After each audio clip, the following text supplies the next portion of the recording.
So it's essentially helping the engineer be able to tackle these problems. Now, you said they were not able to tackle the problems. What was the big obstacle when you said their engineers couldn't do some of these things? Was it just Yeah. lack of experience and fluency in the languages because they're so archaic? Was it the level of complexity of the different systems and tools? What was the big obstacle?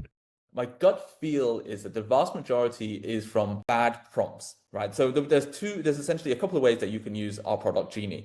You can just type it into a chat box, give it a prompt. You can copy and paste a ticket from Linear. You can do a direct integration. So you can assign the Linear task or Jira task, or you can send it from Slack. When the prompt or the ticket is detailed enough, then our agent is much more capable. It's usually the lack of information that is problematic, right? So for a human, you can be much more flexible in terms of being vague. And, if you said something like, Ambiguous.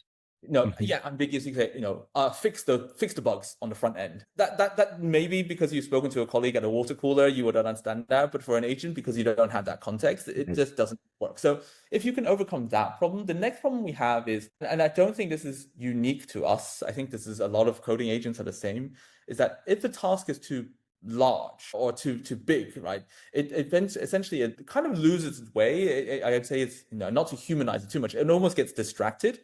And so what we are about to release next week is a new feature called Auto PM. So, it's an auto project manager.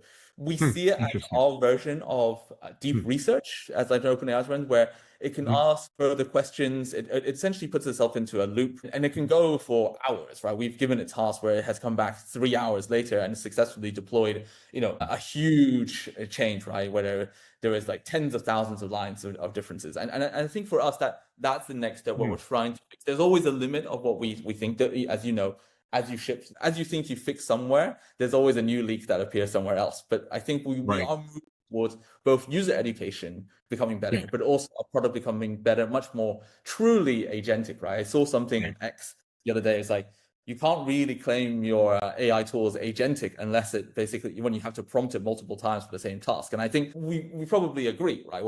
Hopefully our next update will decrease that, but we're not truly agentic fully until we get to the Well, point where it's completely autonomous by itself.